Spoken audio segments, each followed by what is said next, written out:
Have you ever noticed how the narratives around nuclear energy are extremely polarized?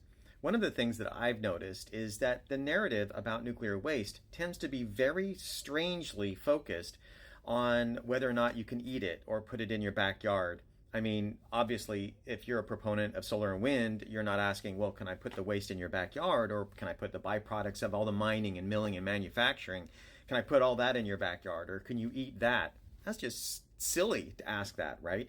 Obviously, you're going to have a lot of trash and waste if you're making anything. And to say that you have to eat it or put it in your backyard in order for you to think it's a good thing is pretty ridiculous, right? And yet we get that all the time in nuclear energy. Here's an example right here. This person says, can we put them all in your backyard? I don't want them in mine. Or will you accept all of the nuclear waste product too?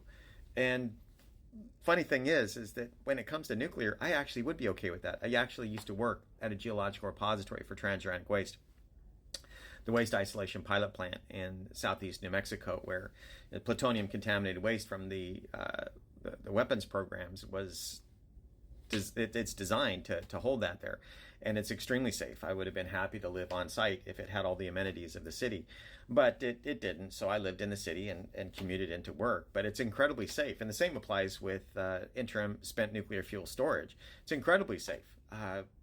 I would be very happy to have one of those in my backyard. In fact, I'd be quite pleased with it because of the jobs that it would bring and the safety that it also has with it. Being a nuclear scientist, very familiar with the technology, yeah, I would. And so it's interesting how that narrative is so twisted about nuclear energy that actually the waste is one of the safer parts of it.